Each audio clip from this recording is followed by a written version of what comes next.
Lillian, I can't with you tonight, but I'm going to answer your first question, your last question first. And that was about if you pass away before paying off your student loan. So if you have federal student loans, either for yourself or Parent Plus loans for your children, the Department of Education is not going to send a bill up to heaven for you to pay now. I'm sure if they could figure out a way to do it, they probably would, but but I'm gonna need you not to pass away, okay? I can't deal with that, not today.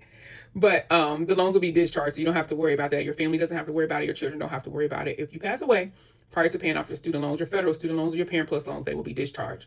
Your next question is, in my opinion, why wouldn't anyone in the standard plan be eligible for future loan forgiveness? So when we talk about Parent Plus loans, so that's what your question is about. We have to think about the history of how Parent Plus loans, who are borrowers of Parent Plus loans, how they access income-driven repayment. And that was through a consolidation, because the Department of Education has to own the loan in order for them to be able to discharge it, so to speak, or forgive it. So that is where the consolidation come in. That is why we have Parent Plus loan borrowers. If they don't consolidate and your goal is to access forgiveness, this is where it won't be available if that consolidation doesn't happen before the 1st of July. I see that you talk about, you went and did the numbers, and your payment under a standard plan is cheaper than it will be under income contingent repayment, which is the required plan for you to enroll in once you consolidate. That happens. But what you have to remember, and it just depends on what you're going. This is why when this information is being put out here about Parent Plus loans and consolidating, it's important that you know the full picture of your own personal journey, because everybody's look different. Nobody's journey is the same. So when we talk about the standard repayment plan versus income contingent repayment, that actually happens. Depending on what your income looks like, you could very much have a cheaper payment under the standard. But we have to remember, with standard repayment, you're paying the loan off. There is no forgiveness after making a certain amount of payments. That plan is structured for you to pay it off. Those monthly payments are structured and fixed for you to pay those loans off.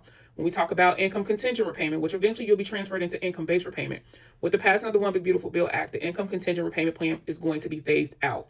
That is the reason why they opened up this pathway, so to speak, for Parent Plus loan borrowers to get enrolled into income-based repayment. That way, you still have that pathway or that access to forgiveness. I'll just say, okay, at the end of the day, this is a personal decision for whoever makes it. And I say, as long as you make your decision and you make the decision informed with all of the factors in play, because when we talk about income-driven repayment, first and foremost, without income-driven repayment, we know there's no forgiveness. So if we're not looking to be forgiven, then we know standard repayment is your path, because you're looking to pay it off. If we're not seeking forgiveness under public service loan forgiveness, because we don't qualify for it, we don't work for an employer that qualifies for the program, which is that 10-year timeline of repayment, we know the qualifying plan is an income-driven repayment plan or income-based repayment plan in your term, because of the Parent Plus loan. These terms are used interchangeably. Income-driven, income-based repayment, at the end of the day, is all based on some type of your income, family size, and factors around that. If you go into standard repayment, you'll see where it mentions if that balance is below $25,000, then you will qualify for public service loan forgiveness. But remember, again, that plan is fixed for you to pay it off. So even if you qualify for public service loan forgiveness and your avenue you choose is standard repayment, you're still paying the loan off, okay? So like I said, it's just important. Whatever decision you make, you do it informed, and you know all of the different variables with it before you make the decision to consolidate. Because once you consolidate, you can't unconsolidate. Once you consolidate, you're in repayment.